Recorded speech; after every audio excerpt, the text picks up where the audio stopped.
Welcome to the party. Welcome to the party. What's going on, everybody? It is Wednesday night, which means we have made it yet again to that perfect night of the week, that enchantoire, if you will.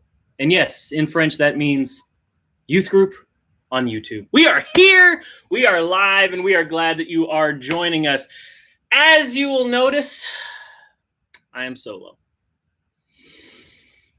This is a sad day for us here at Youth Group on YouTube.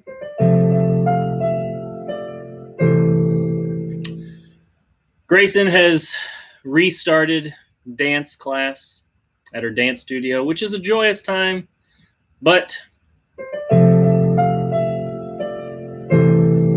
it's also a sad time for us here because it means that my partner in crime is not here. And she will not be here for just a couple weeks, and then she'll be back. So you just got me. Up until about 2 minutes ago, I had a special co-host. Leland was going to be joining us, but alas, at the very last minute, he decided he would rather watch a Netflix show about animated cats named Meatball and Billy than he would join us here on Youth Group on YouTube. So I know as much as you come for the children, the beautiful Pittman children that we have, sadly today, they don't want to see you. But I do, which is why I'm here, and we are going to have a great night here on Youth Group on YouTube as best we can without our co-hosts with us tonight. Before we get started, I did notice that a little pregame chitter-chatter, you guys were busting me for some prize patrol. Let's just hold on just a second, because if you recall, and you can go back and check the tapes, I told you last week that our prize patrol was now going to go out sometime at the beginning of the month, and we have reached that week. So those of you that won prizes the last 2 weeks and that will win prizes this week, prize patrol is coming at you sometime in the next 7 days. Much like FedEx, we do not offer tracking, and so your package will arrive at some point between now and next Wednesday. When that is, I don't know. But it is coming, so get off my back about the prize patrol. Thank you very much. All right. Also, really exciting thing to talk to you about tonight. Some of you guys have already been texting me today, which is awesome. I love it.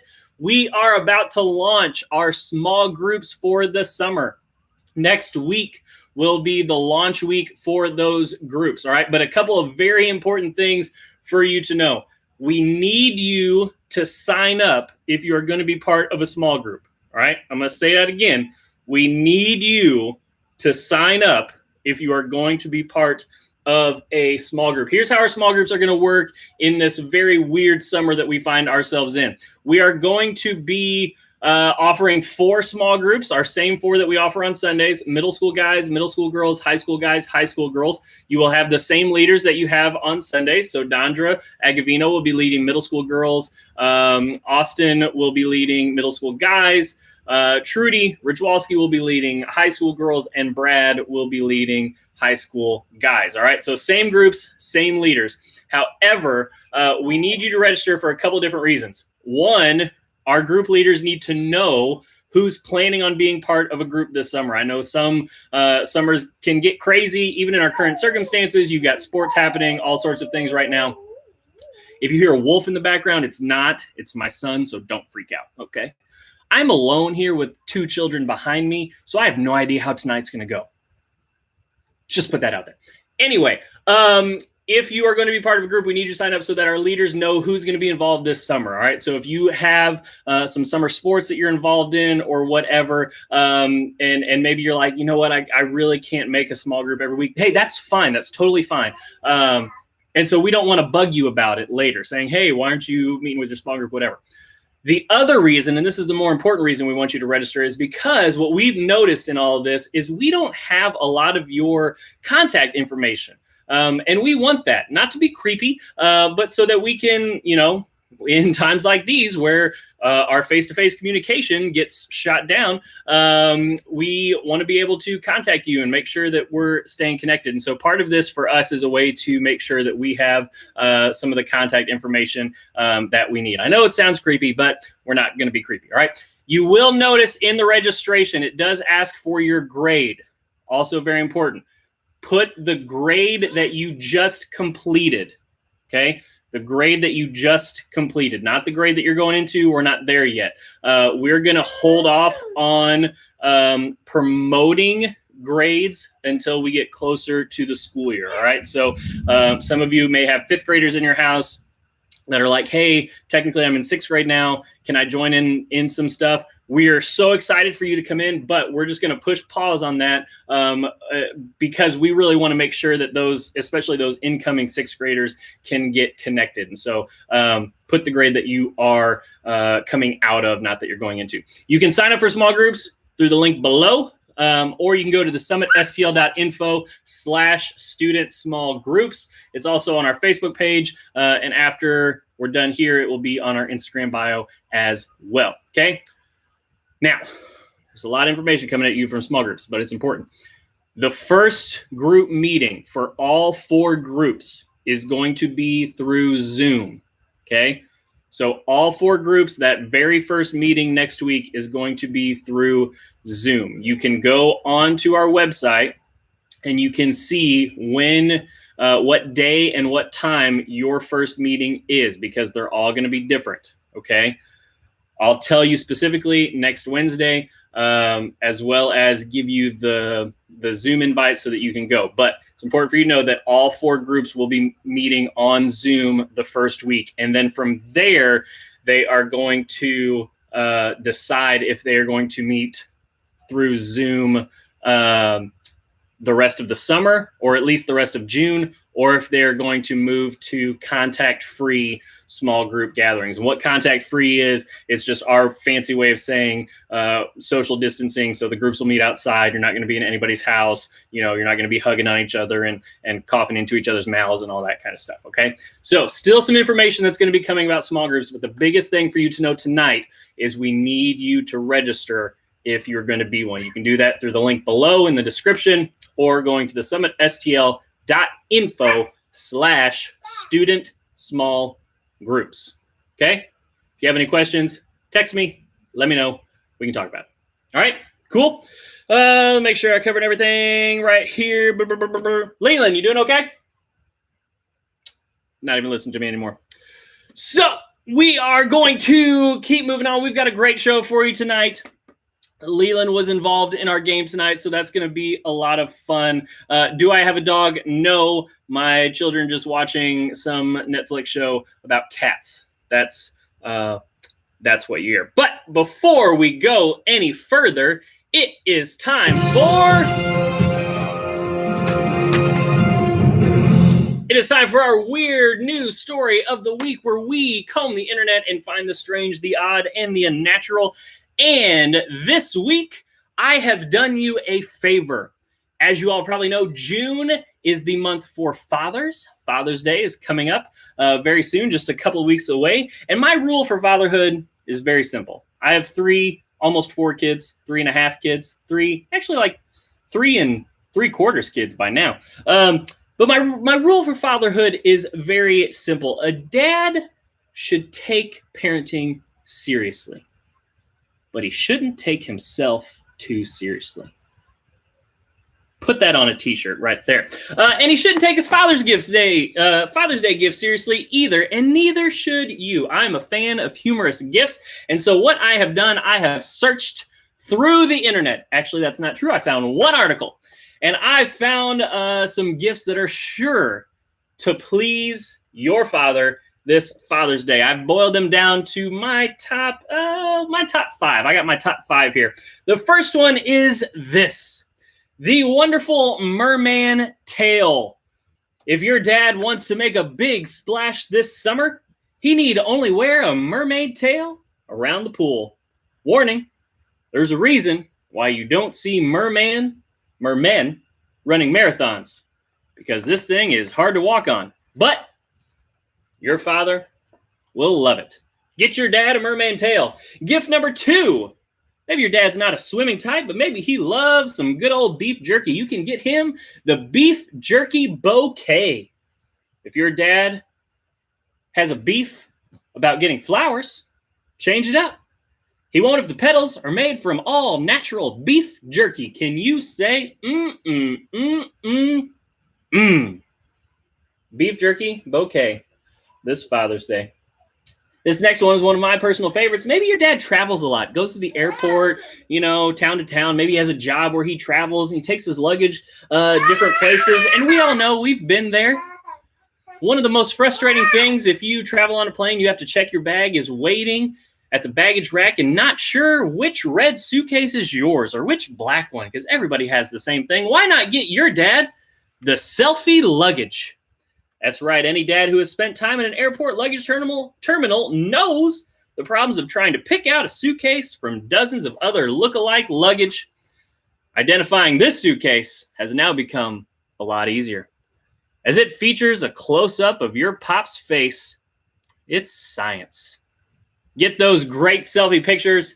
Nothing says, "Hey, I love you, Dad," and slapping his face on his suitcase. Next one. This one is also a winner. You can get the unicorn taco holder.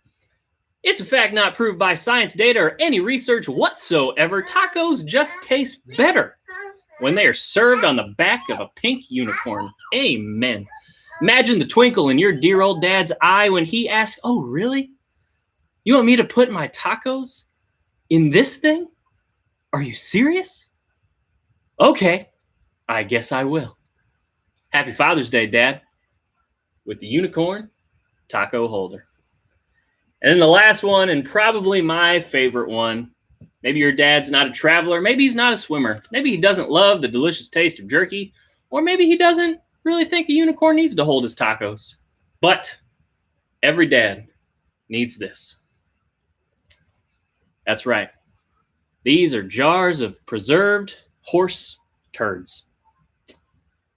This is a crappy Father's Day gift for sure, but not in any ordinary way.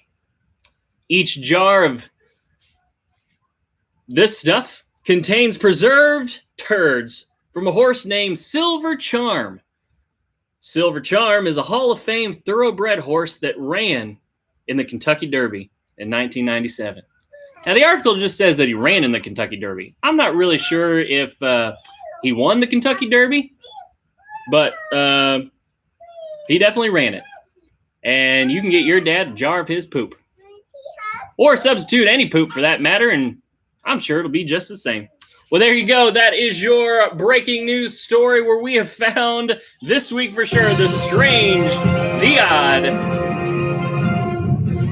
and the unnatural to bring them directly to your dear old dad. All right, we're going to keep moving on. Are you supposed to eat it? No, you're not supposed to eat it. What in the world is wrong with you? Oh my gosh. All right, we are moving on. We have a new segment that we are going to be starting this week. It's going to run the next few weeks. As you know, we just completed a school year, which means we have some seniors who have graduated and are now moving on to the next phase of their life. And so what we're going to do here in the next 2 to 3 weeks on Youth Group on YouTube is we are going to give them a senior spotlight so that we can just say our congratulations from all of us here at Youth Group on YouTube, which is me, and all of us here in our student ministry and at the summit. We want to say congratulations to all of our seniors who have done such a great job these last 12 or more years to get to where they are now. So tonight, to kick things off, our senior spotlight is on Ethan Garibaldi. Ethan has graduated this year. Ethan joined us probably a little over a year ago. His mom, Amy, came on as our children's minister. And Ethan is phenomenal. From the moment I met him, I loved his sense of humor. His jokes are hilarious. Him and I get along extremely well because we have very similar senses of humor. He also tries to make me more hip in the lingo of the youth. So whether that's Minecraft or well, really just Minecraft, just trying to make sure that I know what's. You okay? Uh-oh. Hold on. There you go. He just tries to make sure that I know what's going on with the youth of today. Ethan has graduated and is heading off in the fall to Lindenwood University, where he is going to study cyber security. And no, I don't know what that is. So there you go. Ethan, congratulations. Good luck. All right, another senior spotlight will happen next week when we will spotlight another senior. You okay? Okay. Told you. Could get interesting. All right, we are going to keep moving on, though, to our game for tonight. Our game tonight, you will need the KAHOOT app. We are using KAHOOT tonight. Noah, did a dog die? No, that is just the screams and whines of a very cranky 2-year-old. Thank you very much. So you will need the KAHOOT app tonight. Here's the game that we are going to play. Let's get in here. There we go. And let's turn that annoying sound off. Okay, cool. So the game pin, 1588736. That's very, there you go. 1588736 is your game pin tonight. 1588736. Here's the game that we are going to play. The game is called Leland's Game of Endless Possibilities. Here's how this game works. Earlier today, about an hour and a half ago, when Leland was supposed to be sitting right here, before we had a mutual falling out in the entertainment industry, I asked Leland 12 very random questions that if he were basically to take over the world, or if he could make alternate realities, or if he could change things about the universe as we know it, I gave him 4 options and let him pick which option he would choose. And so your goal in this game is to match up with the mind of a 4-year-old child, and not just any 4-year-old child, my 4-year-old child. All right? So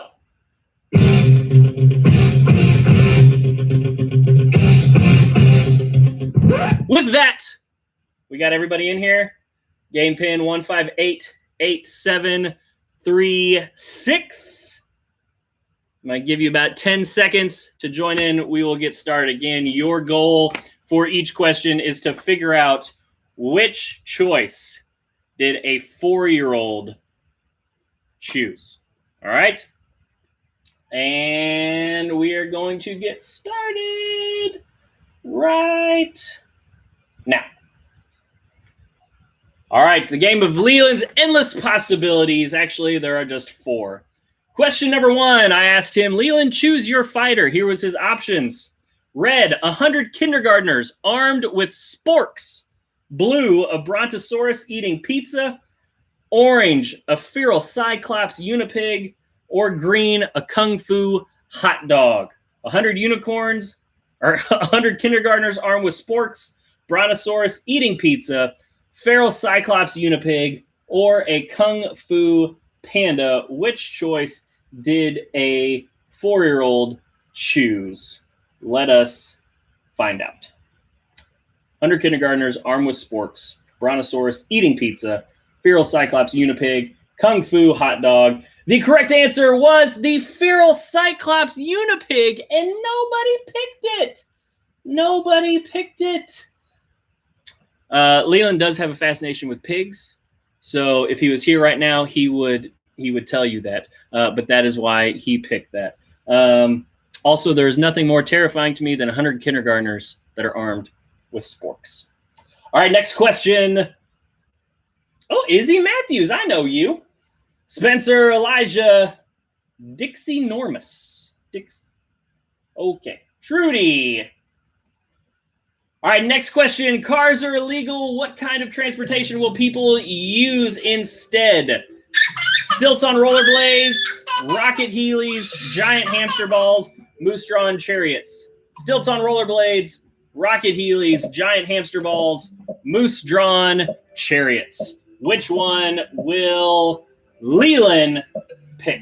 Stilts on rollerblades, rocket heelys, giant hamster balls, moose-drawn chariots. Keep in mind, we also do have a hamster. We do have a hamster. Leland, you okay? The correct answer, oh man, you guys are terrible. Stilts on rollerblades all day long. The majority of you picked rocket heelys. The kid doesn't even know what heelys are. Heelys are not a thing. Not a thing. Not a thing. All right. Next, everybody on the scoreboard with a whopping 0 points. Well done. Well done.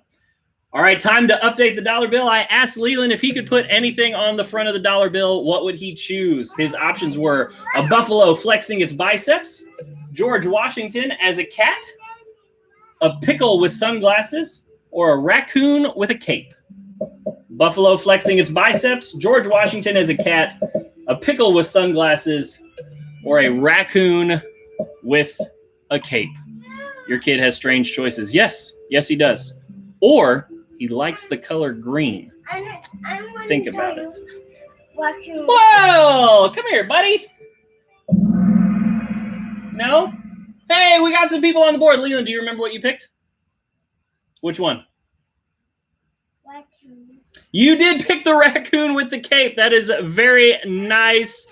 Now we should have some people on the board. Avocado toast. Nicely done. Next question. Pick an exotic mythical creature as a pet. I asked Leland which pet would he pick? A merbear, half mermaid, half bear, a feral cyclops pig, a tiny winged hedgehog, or a uniwhale?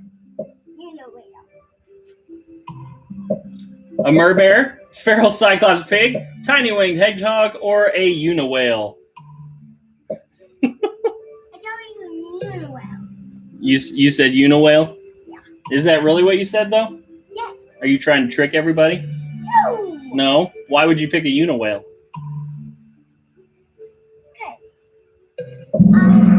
You actually picked the merbear. Do you remember? No, I didn't. Okay, uniwhale. Merbear was the answer that was picked about 2 hours ago. So that brings us same scoreboard, avocado toast. You are in the lead. Leland, you remember your next question? You are the king. Time to pass a new law. What law are you making? Eyebrows are illegal. If you must make eye contact with somebody, you must hug them immediately. Ketchup must be put on everything you eat. And at age 10, you pick a color that your clothes will be forever. Eyebrows are illegal. If you make eye contact with somebody, you must hug them immediately. Ketchup must be put on everything you eat. And at age 10, you pick a color that your clothes will be forever. Which one was picked by a 4-year-old? This music, man, whew, putting me to sleep. Leland, do you remember what you picked? Nope, he's back watching Meatball and Billy. Wow, this might be the worst that you guys have ever done in Youth Group on YouTube game history. What he picked was eyebrows are illegal. Nobody picked that. Everybody put ketchup must be put on everything. Spoiler alert, the boy hates ketchup. Hates ketchup. Barbecue sauce all day. Ketchup, not so much, which means avocado toast. You are still in the lead. Next question. Ooh, this is rough. What is a rite of passage that all youth must do before becoming an adult? Write a 30-page essay on the importance of the barbecue to American culture. Live alone in the woods for a month with nothing but a spoon and a paperclip. Survive a gladiator-style death match while trying to avoid monster trucks. Find and wrestle a badger? Which one? Write a 30-page essay on the importance of the barbecue to American culture. Live alone in the woods for a month with nothing but a spoon and a paperclip. Survive gladiator-style death while trying to avoid monster trucks or find and wrestle a badger. Remember, hey, want to come up here? Want to come up here? The correct answer, yes! Write a 30-page essay on the importance of the barbecue to American culture. Because if there's one thing Leland knows anything about, it is not that. So we need somebody to tell him. That should put some people on the board. Reagan, a.k.a. Ray, is on the board smoking it right now with 1,941 points. Avocado Toast jumps to second, and Aaron Kaiser has now made it onto the leaderboard. Congratulations, Aaron. Next question. Choose a place to live. A floating castle over Detroit. Underground cave with a bat butler named Cecil. A yacht manned by tiny squirrel sailors. And a house made of candy that all the kids steal from and eat. A floating castle over Detroit, underground cave with a bat butler named Cecil, a yacht manned by tiny adorable squirrel sailors, and a house made of candy that unfortunately all those obnoxious kids steal from and eat it. What would Leland choose? I gotta say, I would love to live on a yacht with tiny squirrel sailors. Correct answer, house made out of candy that all the kids steal from and eat. Of course, that's what he chose. Let's check out the leaderboard. Reagan still in first place. Maddie Jackson moves to second. Reagan smoking it right now. Question number 8. Pick a conspiracy theory that's actually true. Uniwhales are really narwhals. North Dakota doesn't actually exist. Birds are CIA robot drones, or Sasquatch is not real. Did he know what any of these things meant? No. But did he pick a good color? Absolutely. Which one is he gonna pick? Right. You wanna come say hi? You wanna come say hi? Come here. Come here. Come here. You wanna say? You wanna say hi? There you are. Okay. Sasquatch is not real is the correct answer. Yes, that is indeed what he picked. Let's go to the leaderboard. Reagan still in the lead. Noah's little sis coming into the leaderboard now. Question number 9. Choose a superpower. Your fingertips shoot spaghetti. You can read minds, but it's all in French. Invisibility, but you can't see anything. Or you can fly, but only upside down. Fingertips shoot spaghetti. You can read minds, but it's all in French. Invisibility, but you can't see anything. And you can fly, but it's always upside down. Which one is it? I don't know how I feel about shooting spaghetti out of my fingers. If I get one to shoot spaghetti and one hand to shoot spaghetti sauce, that's a good day right there. You can read minds, but it's all in French. Ooh, interesting. 6 people chose shoot spaghetti. That is the incorrect answer. But 7 people picked the correct answer of you can fly, but it's always upside down. Let's see what that does to our leaderboard. Izzy Matthews back on to the leaderboard in 4th place, but Reagan still holding tight to that lead. Next question, pick an alternative reality. Pick an alternative reality. Everyone is a talking kitchen appliance. Everyone's underwater, and we all have gills. Everything that is currently water has now been changed to mustard, or you're stuck outside for months during a pandemic. Stuck outside. Outside. That's different than being stuck inside. Everyone's a talking kitchen appliance. Everything's underwater, and we all have gills. Everything that is currently water is now mustard, or you're stuck outside for months avoiding a pandemic. Outside, Aaron. outside. Don't forget. Ooh, the correct answer, Leland, chose everything's underwater and we all have gills. But can we talk, if you were a kitchen appliance, which one would you be? If you were a kitchen appliance, which one would you be? I would be a blender. Everybody knows that's where the party's at. That's where I'd be. All right, let's see what this does to the leaderboard. Reagan still smashing it up with 6,719 points. Maddie not even coming close with a little over 4,000. We've got 2 questions left. You good? Question number 11, time for a new way to greet people. This one's funny to me. Do you tickle the other person's chin and whisper, boogaboo? Do you smile and kick each other's shins? Do you take turns yelling hello into the other person's mouth?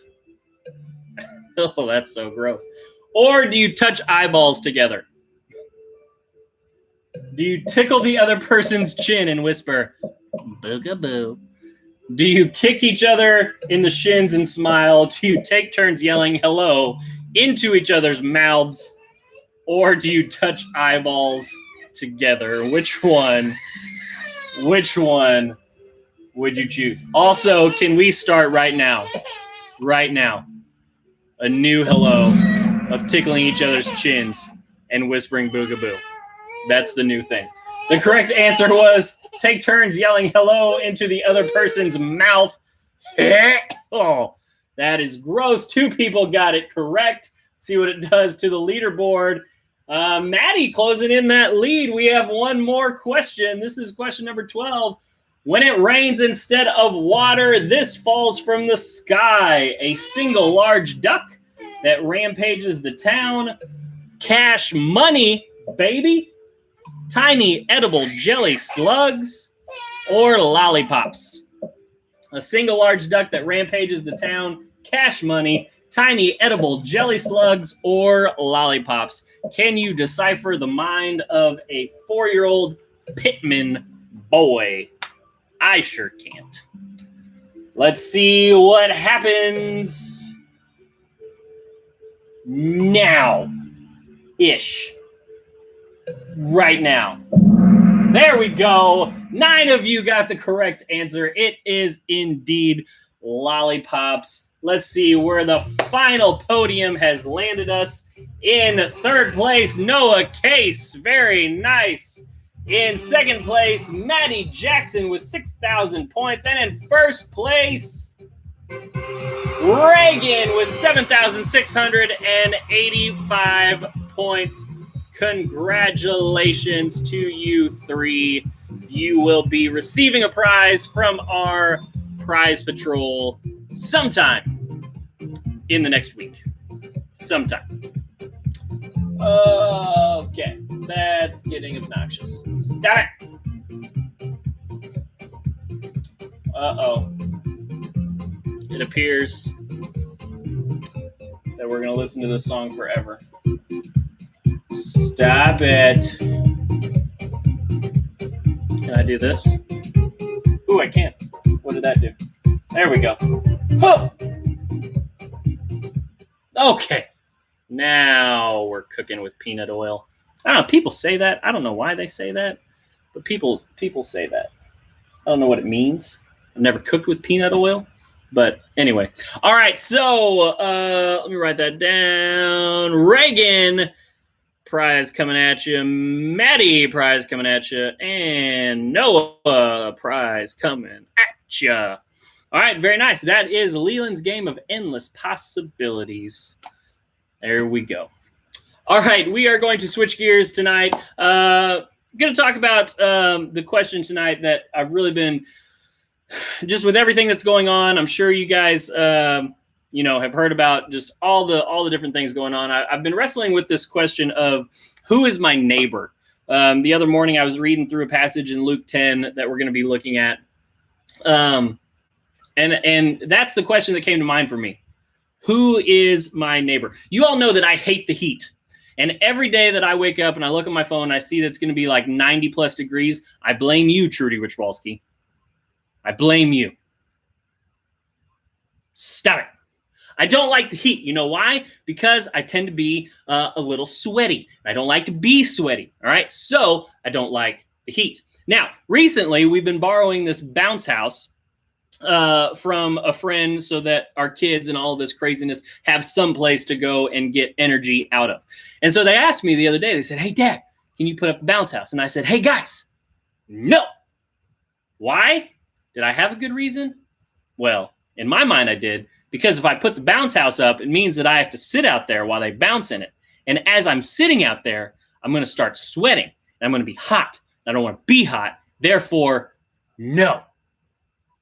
But then I thought, man, I'm not thinking of anybody else in this situation, right?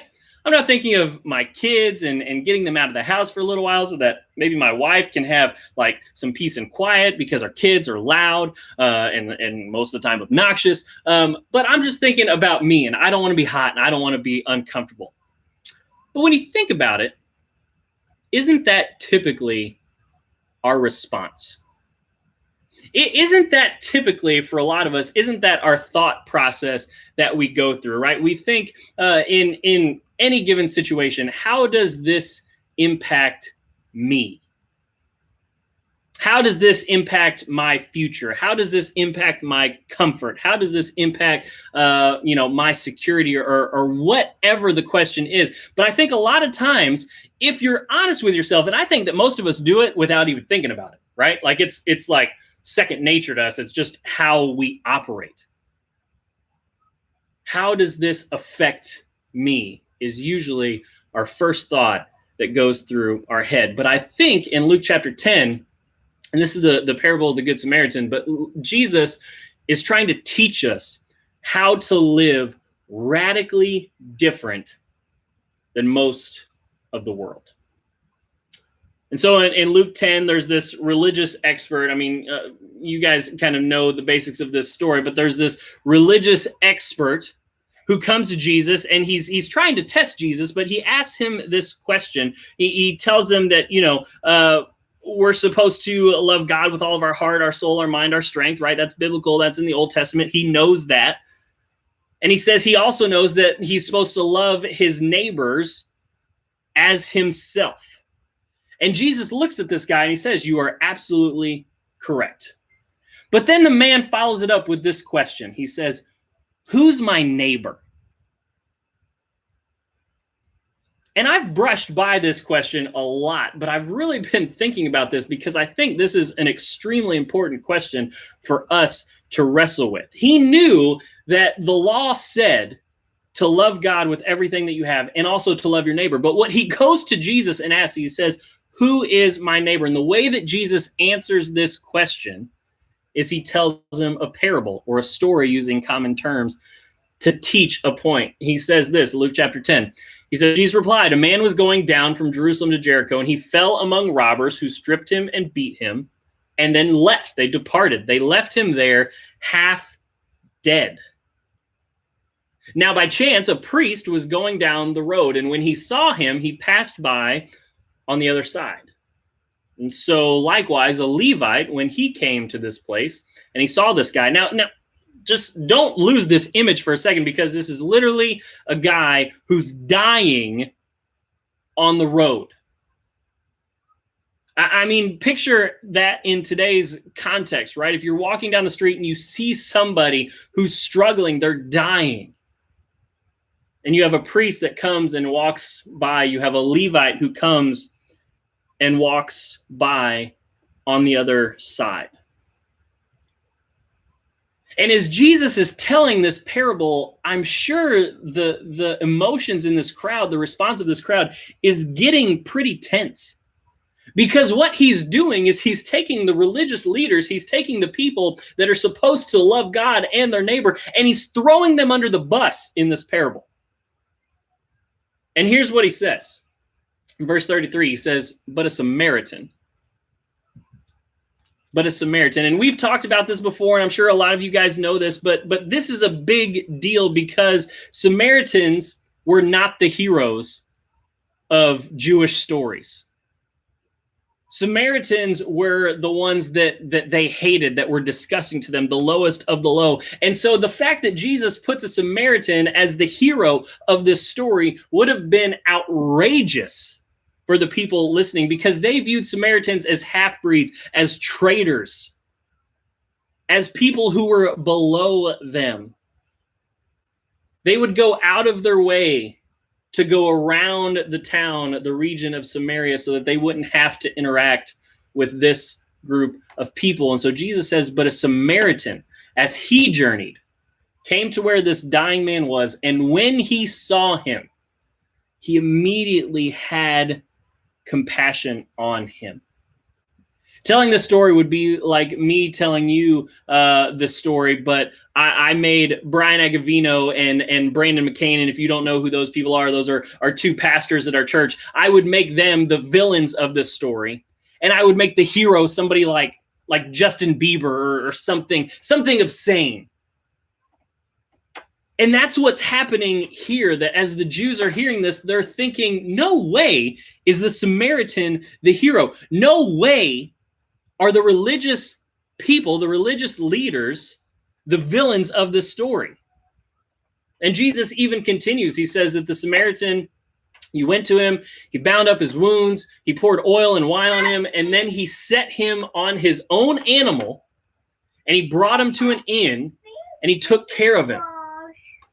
And the next day, he took out 2 denarii, and he gave them to the innkeeper, and he said, take care of him, and whatever you spend, I will repay you when I come back. And so the Samaritan, Jesus, he's stirring up emotions right now, because what he's doing is he's taking it even further. He's saying the Samaritan didn't just call for help. He didn't just put a bandage on the guy. He didn't just give the guy water. No, he bandaged him up. He put him on his own animal. He took him into town. He put him up in a hotel room. He paid for it. And he said, hey, if you spend any more money, let me know and I'll repay you when I come back. And so he's going to come back to check on the guy. So the Samaritan went beyond the minimum. He did everything that he could for this stranger, and he promised him even more should he need it. And then Jesus finishes his parable, and he asks this question. I love this question that he asks. He says, which of these 3, the priest, the Levite, the Samaritan, which of these 3 do you think proved to be a neighbor to the man who fell among the robbers? And the guy, the religious expert, I mean, he knows the right answer. But notice how he doesn't say the Samaritan. He says the one who showed him mercy. He won't even say the words. He won't even say it was the Samaritan. He just says the one who showed him mercy. And Jesus said to him, he looks him dead in the eye and he says, you go and do likewise. You see what Jesus did here? It's no different than a lot of the things that we're experiencing in our world today. Jesus is pushing all of the buttons of race, of politics, of religion. And then he flipped the question. And I want you to understand how he flipped the question, because this was extremely impactful for me. The religious expert, he comes to Jesus and he asks the question, who is my neighbor? He asked the question, who is my neighbor? And in that, you have to look at his motives behind that question, because what he's doing is he's saying, okay, there's all these people around. I get it. But who's my neighbor, right? I mean, we understand in traditional sense, right? I live in this house and I have a neighbor on one side and I have a neighbor on the other side. Those are my neighbors, right? I wouldn't say, hey, if you live in O'Fallon, you're my neighbor. If you live in, Columbia, Missouri, you're my neighbor. I wouldn't say, you're not my neighbor. You don't live next to me. And so the question that this religious expert is asking, he's saying, no, Jesus, listen, who is my neighbor? Like, you tell me what group of people or what specific type of person I'm supposed to go and love and serve. How do I determine who I love and who I don't have to love? Who is my neighbor? And Jesus flips the question. And he really, what he's saying is that the question that you should be asking is, who is the neighbor? And that may sound like a minor tweak, but it makes a major difference. Who is the neighbor? You and I we're called in Scripture. We're called to be a neighbor to everyone that we encounter. It's not the people who live on the right or on the left of you. It's not the people that you get along with. It's not the people who share the same belief system or the same race or the same grade or the same school as you do. We are called to be a neighbor to everyone that we encounter. But the problem is that when it comes down to actually being a neighbor to the people who may seem different than us or who believe different things than us, we start asking the question, the same question that I asked with my kids about the bounce house. Well, how's this going to impact me? What about me? How does this affect me, my security, my future, my comfort? But in Jesus's world, he flips it.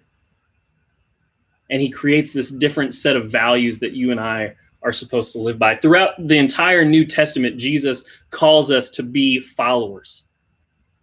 He calls us to be followers of him. He calls us to put the needs of others first. He calls us to take care of the hurting, to take care of the needy, the sick, the homeless. He calls us to be a neighbor to those that we encounter daily. He tells us to love our enemies. He tells us to go the extra mile. In Jesus's world, it's not about me. In Jesus's world, it's not about my comfort. It's not about my security. It's not about my hopes and my dreams for my future. It's about me being part of the kingdom of God. It's about being a neighbor to others. And how Jesus ends this with the religious expert is he says, okay, you go and you do likewise. You see, we worry about the temporary, right? We worry about, what's going to happen tomorrow. We worry about who we can blame for what's happening right now. We worry about, are these people worth my effort or my time? Is being a neighbor really worth the sacrifice? But Jesus, he goes beyond that. And he says, no, look what I did for you. Look what I gave up for you. Look what I laid down for you. Look what I went through for you. And then he challenges us to ask the question, how can I demonstrate that love to the people that I interact with? And so just a couple of things for you to think about with this. A couple of things that I'm filtering through just as I live and talk with people. It's asking sometimes difficult questions. Questions like, are the words that I'm saying hurting somebody? Questions like, what do my actions tell people about how much I love them or value them?